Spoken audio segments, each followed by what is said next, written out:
అమ్మా నాన్నలకు ఆహ్వానం పలుకుతోంది ఆనందలహరి 5-స్టార్ రిటైర్మెంట్ హోమ్స్ ఈడుపుగల్లు విజయవాడ. ప్రస్తుతం మనం ఉన్నాం వికారాబాద్ జిల్లా పూడూరు మండలంలో ఉన్నటువంటి రామలింగేశ్వర స్వామివారి ఆలయంలో.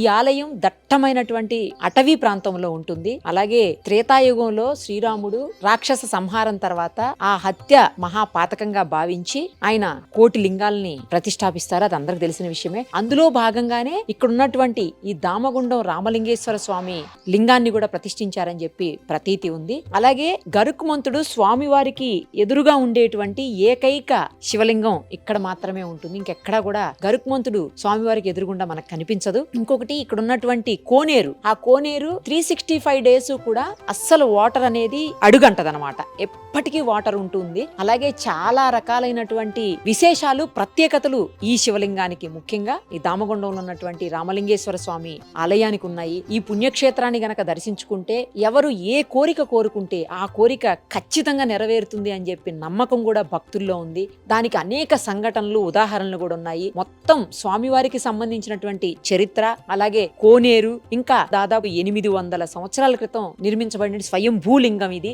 ఆ తర్వాత రాజులు మళ్ళీ దీన్ని అంటే రినోవేట్ చేసినటువంటి పరిస్థితి. సో మొత్తం అన్ని వివరాలు, చరిత్ర, స్వామివారి ప్రధాన అర్చకులు లోపలే ఉన్నారు. ఒకసారి అడిగి తెలుసుకుందాం. మీకు వీలైనప్పుడు, త్వరలోనే శివరాత్రి ఉంది కాబట్టి ఆ టైంకి ఖచ్చితంగా వీలైన వాళ్ళు ఈ దామగుండం రామలింగేశ్వర స్వామి వారిని దర్శించుకోండి. స్వామివారి కృపకు పాత్రులయ్యి మీరు ఏవైతే అనుకుంటారో ఆ కోరికలన్నీ నెరవేరాలని చెప్పేసి స్వామివారిని వేడుకోండి. ఒకసారి పంతులు గారితో మాట్లాడి అన్ని వివరాలు తెలుసుకుందాం రండి. ప్రస్తుతం మనతో పాటు ఆలయానికి సంబంధించినటువంటి ప్రధాన అర్చకులు నరసింహాచారి గారు ఉన్నారు. ఆయన అడిగి దామగుండం రామలింగేశ్వర స్వామి వారి చరిత్ర మరింత తెలుసుకుందాం. స్వామి నమస్తే అండి. నమస్కారం. స్వామివారి గురించి విశేషాలు ఏంటి? ఎందుకంటే ఇది 100 ఏళ్ల నాటి చరిత్ర కలిగినటువంటి ఆలయంగా చెప్తా ఉన్నారు. మొత్తం అసలు స్వామివారిది స్వయంభూనా, లేకపోతే అప్పట్లో రాములు ప్రతిష్ఠించారు, శ్రీరాముడు అని కూడా చెప్తా ఉంటారు. ఇది నిజమా? అసలు ఏం జరిగింది ఏంటి మొత్తం చెప్పండి. నమస్తేస్తు భగవన్ విశ్వేశ్వరాయ మహాదేవాయ త్రింభగాయ త్రిపురాంతకాయ త్రికాగ్నికాలాయ కాలాగ్ని రుద్రాయ నీలకంఠాయ మృత్యుంజయాయ సర్వేశ్వరాయ సదాశివాయ శ్రీమన్మహాదేవాయ నమః. కళ్యాణాద్భుతగాత్రాయ కామితార్థప్రదాయనే దామగుండ నివాసాయ రామలింగాయ మంగళం. ఇది రామలింగేశ్వర స్వామి దేవాలయం. ఈ క్షేత్రం దామగుండం దర్శనం చేసుకుంటే యమగండం తప్పు తినేది ఒక నాన్. మనం క్యాజువల్గా మొబైల్లో కొటేషన్స్ అని పెట్టుకుంటాం కదా, ఆ విధంగా దామగుండం దర్శనం చేసుకుంటే యమగండం తప్పుతుంది. సరే, దామగుండం ఇక్కడనే ఎందుకు వెలిసింది, రాముడు వచ్చి ఇక్కడనే లింగాన్ని ఎందుకు ప్రతిష్టాపన చేసిండు అని చాలా మంది డౌట్ ఉంటుంది. వాస్తవాన్ని చెప్పాలంటే రాముడు రావణాసుని చంపినందుకు 1 కోటి లింగాలు ప్రతిష్టాపన చేయాలని చెప్పేసి అందరికి తెలిసేటువంటి. కానీ రావణాసుడు ఎవరు? రాక్షసుడు. కానీ ఆయన మహా ఈశ్వర తపస్వి. ఎవరికి దొరకని ఆత్మలింగం అనేది తనకు దక్కింది. తన కోసం దక్కలేదు, తన తల్లి కోసం దక్కింది. కాబట్టి ఈశ్వరుని యొక్క సంపూర్ణమైనటువంటి అనుగ్రహం రావణాసురుడి పైన ఉంది. అలాంటి నిష్ఠాబంధమైన ఈశ్వర తపస్విని చంపినందుకు నువ్వు 1 కోటి లింగాలు ప్రతిష్టాపన చేయాలి అని చెప్పడం వల్ల రాముడు 1 కోటి లింగాలు ప్రతిష్టాపన చేయడం జరిగింది. మార్గమధ్యం లోపల వనవాసంలో ఒకే కూర్చొని ఏం చేయాలి అనే సమయాన్ని లోపల రాముడు మార్గమధ్యంలో వచ్చి ఇక్కడ స్థాపనం చేయడం జరిగింది. తత్రాపి సైకతంగికం రామేణ ప్రతిష్ఠితం అని చెప్తారు. మన దామగుండం గురించి స్కంద పురాణంలో ఉల్లేఖించబడ్డది. వాస్తవానికి చెప్పాలి, రాముడు ఇక్కడ చాలా అత్యంత నిష్ఠతో కూడుకొని ఇక్కడ తన ఉన్నటువంటి శ్రద్ధాభక్తిందా కూడా ఆ లింగంలో ధారపోసి ఇక్కడ లింగాన్ని ఏర్పాటు చేయడం జరిగింది. లింగం అంటే అప్పుడు రాయినే ఉండేనా, ఎలా ఉండే అంటే తత్రాపి సైకతం అంటే ఉస్కతో కూడుకున్నటువంటి లింగాన్ని తయారు చేయడం జరిగింది. ఇప్పుడంటే మనకు రాళ్ళు ఉన్నాయి అంటే ఒక ఈశ్వర స్వరూపం కనిపిస్తేనే మనం పూజా పునస్కారాలు చేసుకుంటాం.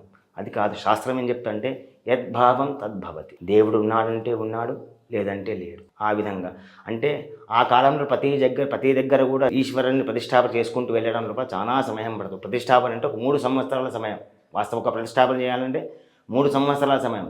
మనం కాస్త తగ్గించుకొని 3 రోజులకు తీసుకొచ్చాం మనం. వాస్తవం చెప్పంటే ఒక ప్రతిష్ట చేయడం అంటే 6 నెలలు నీళ్ళలో పెట్టుకోవాలి, 6 నెలలు ఒడ్లలో పెట్టుకోవాలి, 6 నెలలు శయ్యాదివాసం పర్వత మీద పండబెట్టి, అంటే ఏ వాతావరణానికి ఆ రాయి అనుకూలిస్తుందా అనుకూలించదా అన్న తర్వాత దాన్ని మంత్రాలతో ధ్యానం చేసి దాన్ని తంత్రోక్తంగా చేసిన తర్వాత అప్పుడు ప్రతిష్టాపన చేయాలి. ఆ 3 సంవత్సరాల సమయం సరిపోదు, అంటే అంతవరకు భక్తి కూడా మన దగ్గర ఉండదు. అట్లా అనుకుంటూ ఇప్పుడు ఎక్కడో ఈ మట్టి ఈ ప్రాంతంలో ఉసుకతో కూడుకున్నటువంటి, అంటే మనలో ఉన్న మన దగ్గర ఈ చుట్టుపక్కల ఉన్నటువంటి రాయి ఏంటంటే ఇనుముకు సంబంధించినటువంటి రాయి.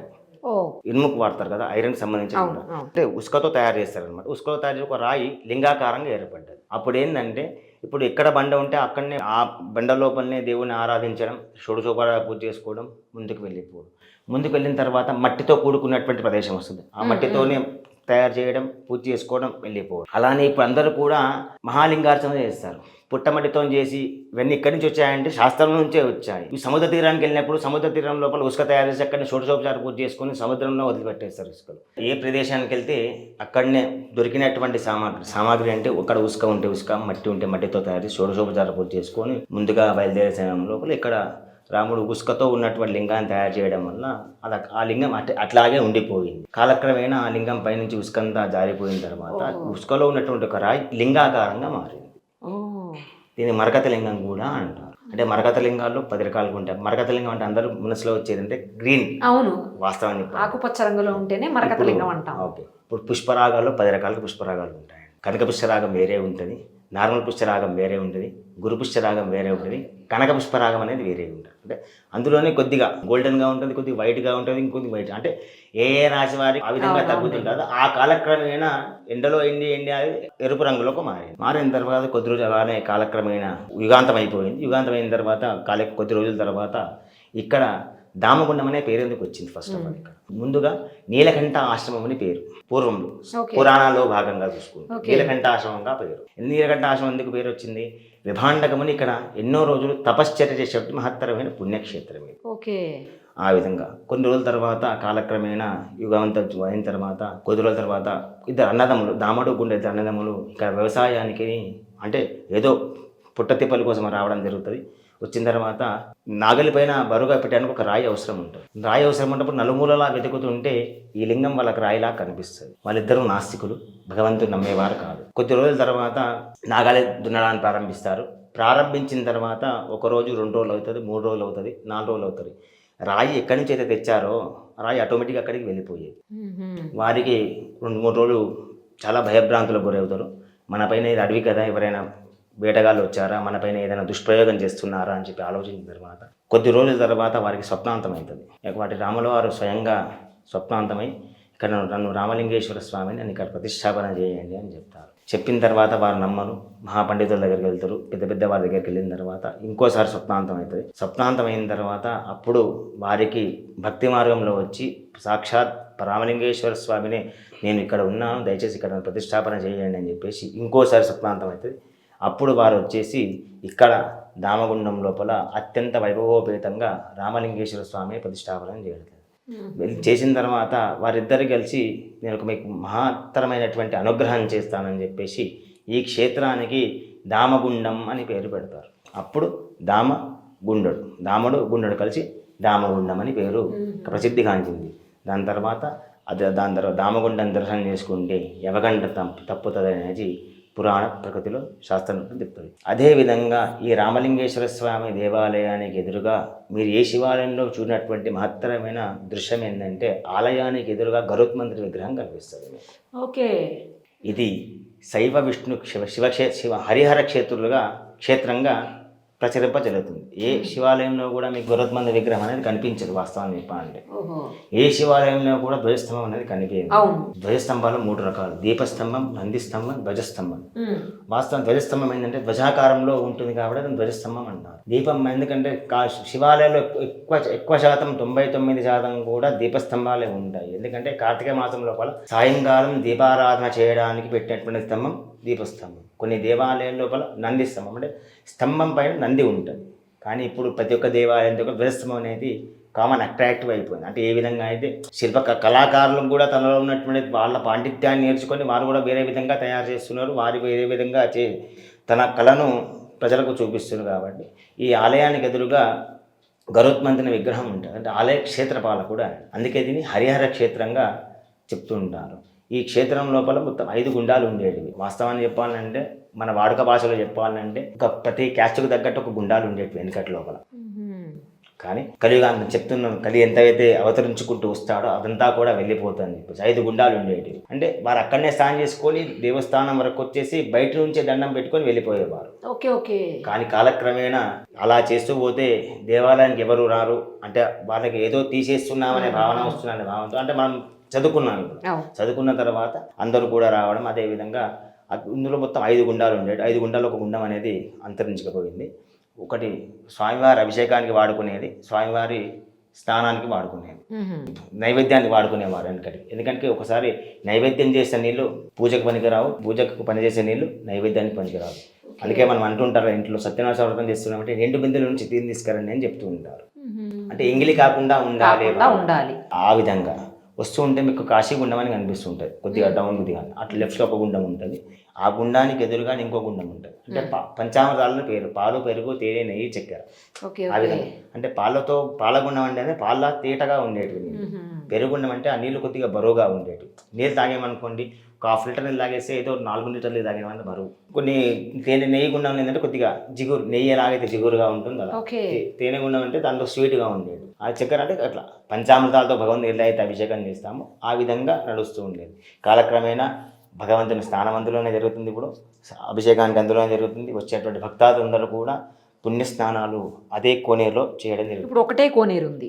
ఒకటే కోనేరు, అది ఎప్పటికీ అలా 365 రోజులు కూడా ఇప్పటి వరకు నాకు తెలిసి, నాకు 33 ఏళ్ళు వంశపారంపర్యంగా ఇది 7వ తలమారు మాది పూజ చేసుకుంటూ వస్తున్నాం.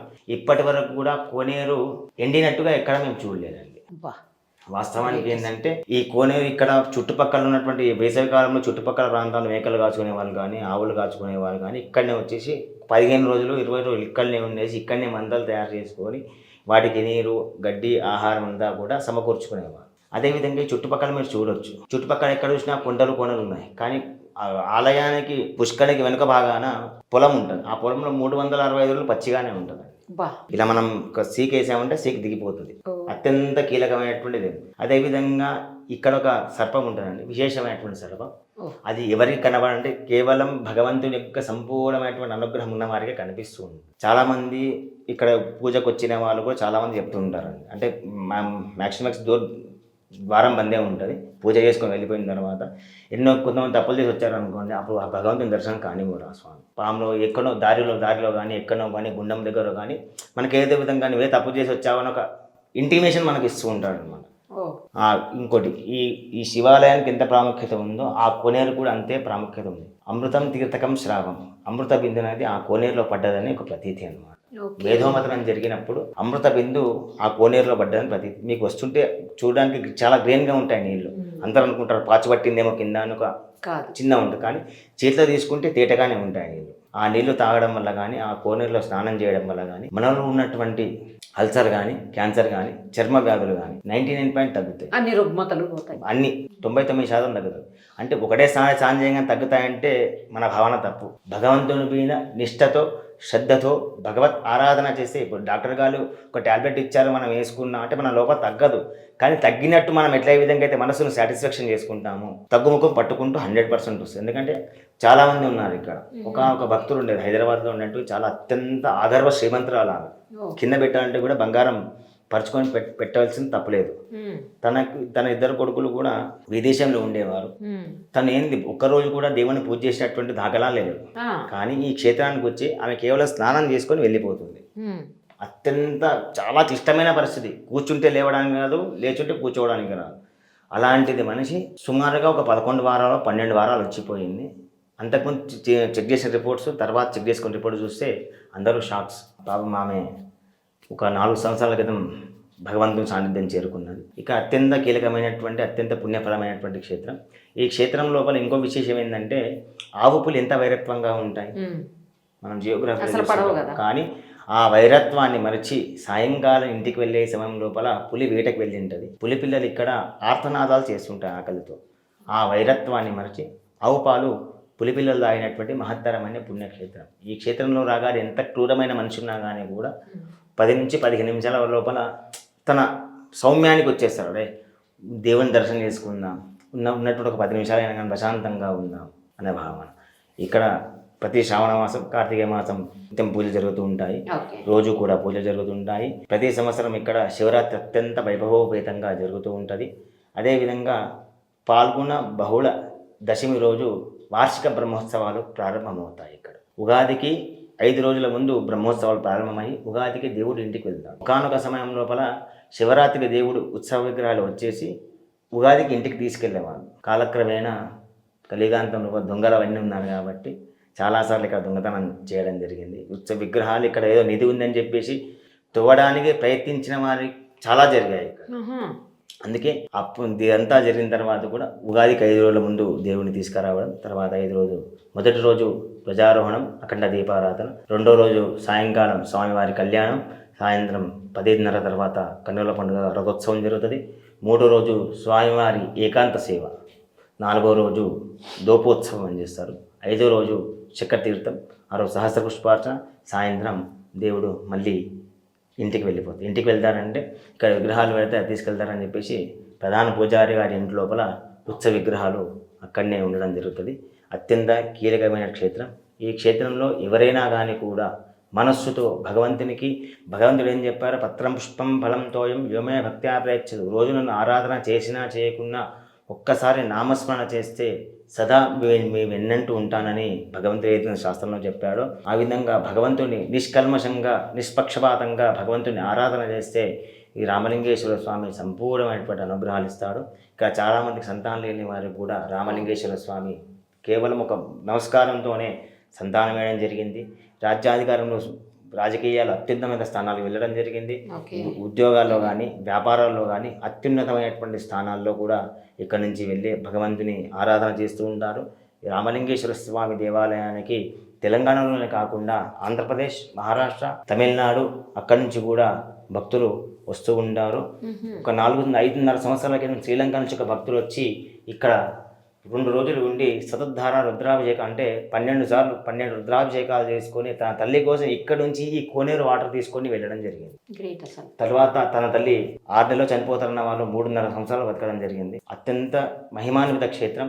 ఎందుకంటే మనం అందరం అంటాం, భగవంతునికి ఏదైతే కూడా నిస్వార్థంగా నిష్భక్తితో నిష్పక్షపాతంగా ఆరాధన చేస్తామో భగవంతుడు మనకు ఎప్పుడు కూడా సంపూర్ణమైనటువంటి అనుగ్రహాన్ని కలగజేస్తాడని చెప్పేసి ప్రతిదీ. అదేవిధంగా ఈ ఈశ్వరునికి ఎడమవైపున పార్వతీదేవి విగ్రహం ఉంటుంది. అదేవిధంగా ఇక్కడ విభాండకమని ఇప్పటికీ కూడా సూక్ష్మ రూపంలో సంచరిస్తున్నాడని చెప్పేసి ప్రతీది. ఇక్కడ విభాండక ఋషుల వారు అత్యంత కీలకమైనటువంటి ఇప్పటికి కూడా సాయంత్రం కూడా కూర్చుంటే ఆ కొనే దగ్గర కూర్చుంటే గలగలగల అంటే నీళ్లు పారుతున్నటువంటి శబ్దం మనకు వినిపిస్తూ ఉంటుంది. ఇది శ్రీరాములు వారు ప్రతిష్ఠించారంటున్నారు కదా, అంటే అప్పట్లో త్రేతాయుగం, అప్పుడు ఎన్ని సంవత్సరాలు అయి ఉంటుందండి సుమారుగా? ఇది అప్పుడు ప్రతిష్టాపన. దీన్ని ఆలయాన్ని 1665 రూపాయల కాకతీయులు పునర్నిర్మాణం చేయడం జరిగింది. దేవాలయం పునర్నిర్మాణం చేశారా? అంటే ఉన్నటువంటి ఇవన్నీ శిలాతోరణాలన్నీ కూడా కాకతీయులు నిర్మించేటువంటిది. దాని తర్వాత కొన్ని రోజుల తర్వాత తెలిసిన తర్వాత మా 7 తలమారులుగా మా వంశ పారంపరంగా చేసుకుంటూ రావడం జరిగింది. ఇలా ఎందుకు పెట్టారు అంటే ఒక దారి పెట్టి అక్కడ మళ్ళీ గుడిలాగా అది ఎందుకు పెట్టారు అసలు? అమృతం తీర్థకం శ్రావకం సర్వసంపత్ ప్రదాయకం తత్రాపి సైకతం లింగం రామేణ ప్రతిష్టం అని ఏం చెప్తారో, అమృతం శ్రావకం తీర్థం అంటే ఏ క్షేత్రానికి వెళ్ళినా కానీ అన్ని కూడా తీర్థక్షేత్రాలు అంటారు. పుణ్యక్షేత్రాలు తప్పితే తీర్థక్షేత్రాలు. ప్రతి క్షేత్రంలో కూడా తీర్థం అంటే ఒక కోనేరు. స్వామివారి దర్శనం చేసుకోక సమయం లేకపోయినా కానీ ఆ కోనేరులో స్నానం చేస్తే స్వామివారి దర్శించుకున్నటువంటి సంపూర్ణ పుణ్యం అయితే వస్తుందో అది వస్తుంది, ప్రతిఫలం వస్తుంది. ఇప్పుడు చెప్తారు కదా, దేవాలయం దర్శనం కాకపోయినా పర్లేదు శిఖర దర్శనం చేసుకోండి అని చెప్తారు. తిరుపతికి వెళ్తాం అనుకోకుండా వెళ్ళి ఉంటాం, టికెట్ దొరకదు మనకు. బయట నుంచి స్వామివారి శిఖర దర్శనం చేసుకున్నాం అనుకోండి, స్వామివారి అందులో ఉంటారు. శిఖరాగ్రంలో నుంచి సంపూర్ణ జగత్తును చూస్తుంటారు కాబట్టి ఆ స్వామివారి ప్రత్యక్ష అనుగ్రహం మన పైన కూడా ఉంటదని చెప్తుంటారు. వెనుక ఒకనొక కాలం లోపల స్వామివారి కళ్యాణోత్సవం చేయడానికి ఇక్కడ కళ్యాణం చేసేవారు పూర్వం లోపల, అనానుకూల సమయం లోపల. అనుకోకుండా ఒక భక్తుడు ఇక్కడ లింగాన్ని ఏర్పాటు చేసి ఇక్కడ లింగాన్ని ప్రతిష్టాపన చేయడం జరిగింది. అదే విధంగా కంటిన్యూ అంటే ప్రతి కోనేరులో ఒక లింగం ఉంటుంది అంటే వచ్చేటువంటి ఒక టూరింగ్ స్పాట్ గా అంటాం కదా, ఆ విధంగా ముందుకు నడుస్తూ ఉంది. దీనిలో స్నానం చేస్తే చర్మ వ్యాధులు కానీ, అల్సర్ కానీ, క్యాన్సర్ కానీ, ఏదైనా మనకి ఏదైనా జబ్బులు ఉన్నా కానీ కూడా తగ్గుముఖం పడతాయని ఒక ముఖం పడతాయి. స్వామివారి కోనేరులు ఇది 2 గుండాలు అంటారు కదా, ఇదొక గుండం ఇదొక గుండం అని. ఎందుకంటే ఈ మధ్యలో ఒక చిన్నగా ఉండేది దేనికోసం అంటే ఈ నీళ్లు ఇందులో కలిసేవి కావు, ఈ నీళ్లు ఇందులో కలిసేవి కాదు, మొదలు. ఎందుకంటే ఒక వైపు స్వామివారి అభిషేకాన్ని వాడుకునేవారు, ఒక వైపు స్వామివారి నైవేద్యానికి వాడుకునేవారు. కాలక్రమం ఏంటంటే రాను ఇక్కడ ఏర్పాటు అంటే భక్తులందరి కోసం అందరు వెళ్తున్నారు, ఇంకా మంచిగా ఉందని చెప్పి ఏర్పాటు చేయడం వల్ల నీళ్లు 365 అంటే 3 సంవత్సరానికి 365 రోజులు కదా, ఎప్పుడు కూడా నీళ్లు తగ్గినట్టుగా ఎక్కడ ఉండదు. ఇంకొక ఆశ్చర్యకరమైన విషయం ఏంటంటే ఇప్పుడు అక్కడ నుంచి నడుస్తూ వస్తున్నాం కదా మేము, వాటర్ గనక ఎక్కువసేపు ఉంటే అక్కడ పాచి పెట్టినట్లు లేకపోతే ఇట్లా జారిపోతున్నట్లు అయిపోతది. బట్ ఇక్కడ అలా లేదు తెలుసా, అసలు నార్మల్ గా నడుస్తుంటే. వాస్తవం చెప్పాలంటే నీళ్ళు ఎప్పుడు స్టేగా ఉండవండి, నీళ్లు వెళ్తూనే ఉంటాయి, వెళ్ళడానికి ఒక మార్గం ఉంది. కానీ మనకైతే ఆల్వేస్ నీళ్ళు ఉన్నట్టే కనిపిస్తాయి కదా. అందరు ఏమనుకుంటారు అంటే చూడడానికి గ్రీన్ గా ఉన్నాయి, మురికి వాటర్ అనుకుంటారు. లేదు, తీస్తే మంచి చేతులను తీసుకుంటే మినరల్ వాటర్ ఎలా ఉంటాయో ఆ విధంగా ఉంటాయి. ఈ యొక్క నీటి యొక్క ప్రత్యేకత నీళ్ళు ఏమంటే ఇక్కడ నీళ్ళు వస్తే ఎండాకాలం ఉన్నా కానీ అసలు మనం ఎండాకాలంలో చల్ల నీళ్ళు తాగుతాం కదా, అవసరం లేదండి. ఒక్కరికి తాగేమనుకోండి చాలా కూల్ ఉంది. నాకు అదే కింద కూడా జారుతామేమో అని అనిపించింది దిగేటప్పుడు, కానీ అసలు ఏమీ లేదు, మామూలుగా నార్మల్ గా ఉంది కింద. ఇది కూడా ఒక అద్భుతమేమో స్వామివారి. ఇక్కడంతా కూడా ఏం లేదు, మామూలుగా అసలు అంటే పాచి పట్టినట్టు నాచు అలా ఉంటది. యూజువల్ గా ఎక్కువసేపు వాటర్ ఉంటే అలాగే ఉంటుంది. ఈవెన్ మన ఇంట్లో కూడా దేంట్లో వాటర్ అలా పెట్టేసి ఉంచితే వాటర్ వాసన వచ్చేస్తుంది. అసలు ఏమీ లేదు, మామూలుగా. ఇక్కడ చాలా మంది భక్తులు ఎవరైనా రాని వాళ్ళు ఉంటే దామగుండం వెళ్తున్నా అంటే ఎవరైనా వచ్చేటప్పుడు వాటర్ బాటిల్ నీళ్ళు తీసుకెళ్ళి మేము కూడా స్నానం చేసుకుంటామని చాలా మంది చెప్తుంటారు. నీళ్ళు తీసుకెళ్లి ఇంట్లో స్నానం చేసేటప్పుడు కొన్ని నీళ్ళు వేసుకొని చాలా మంది స్నానం చేస్తూ ఉంటారు. చాలా మంది ఈ లింగానికి కూడా అభిషేకం చేస్తూ ఉంటారా? వచ్చేటువంటి భక్తులు ప్రతిష్టాపన చేసే లింగంగా మామూలుగా ఏర్పాటు చేసింది. వచ్చినప్పుడు అందరూ అక్కడ పబ్లిక్ చాలా శివరాత్రి అప్పుడు కానీ కార్తీక మాసంలో కానీ చాలా మంది ఉన్నారు అనుకోండి, వారు చేసుకొని వెళ్ళిపోతూ ఉంటారు.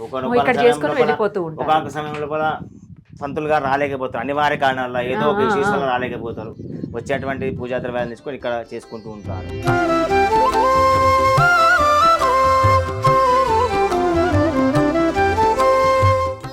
చిన్నది నందీశ్వరిని కూడా పెట్టారు.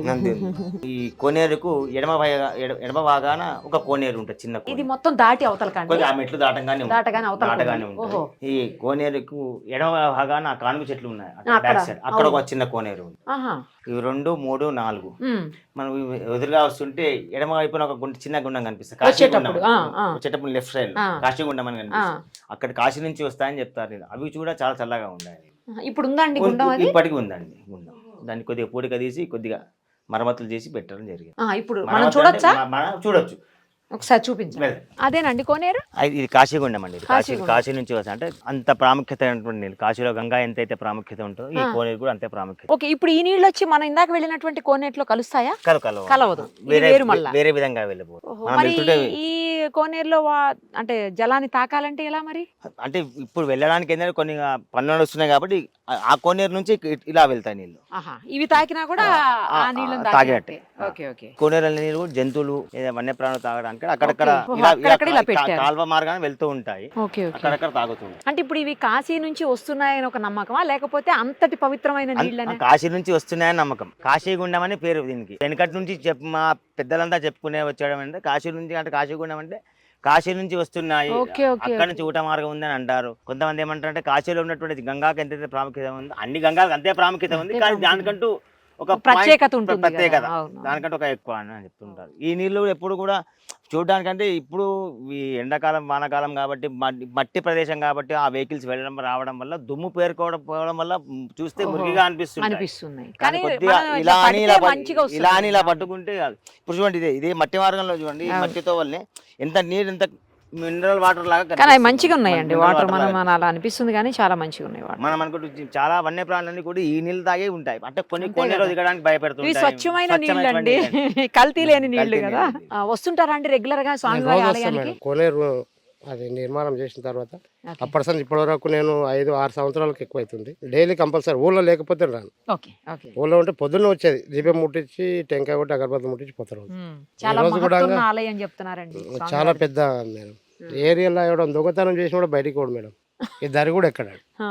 ఇక్కడ ఈ చెరాకు కూడా ఎక్కడు, ఇక్కడ దొరికేస్తాడు. స్వామివారి మహత్ అంత గొప్పది, చాలా ప్రశాంతంగా ఉందండి అసలు. అంటే అడవి మధ్యలో ఉండటం వల్ల ఏమో ఎంత ప్రశాంతంగా ఉందో. అయ్యప్ప మాల వేసి ఇక్కడనే ఉంటాం మేడం. అవునా? ఫస్ట్ అయ్యప్ప మాల వేసినాకనే ఇక్కడ ఉండి చేద్దామని ఆలోచనతో 3 లక్షలతో అనుకొని సురువు పెట్టిన. ఉమ్. 35-40 లక్షలు అయినాయి. వా. కానీ ఎవరిని అడగలే, సొంతంగా మా అన్నను కూడా అడగలే మేడం. స్వామివారి మీకు ఇచ్చినట్టుంది. ఆయన ఇచ్చిండు అనుకోని నేను చేసిన అంతే, నాకు చేసే ఆ పుణ్యం కలిగించిందని చేసిన. అంతే అంతే. చాలా మూవీస్ షూటింగ్స్ అయ్యాయి ఇక్కడ అని చెప్తున్నారు, నిజమేనా? RRR 3 నెలలు నడిచింది మేడం. మొన్న గేమ్ చేంజర్ నడిచింది 2 రోజులు. మొన్న ఒకటి బ్లాక్ బ్యాగ్స్ అని అది నడిచింది. ఉమ్. మళ్ళా సాయిపల్లో ఇది ఒకటి 5-6 షూటింగ్ నడిచింది పెద్దవి.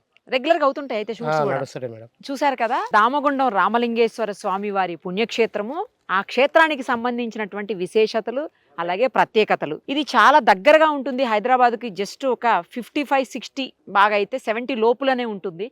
సో తప్పకుండా త్వరలో మనకి శివరాత్రి కూడా రాబోతుంది, దర్శనం చేసుకోండి.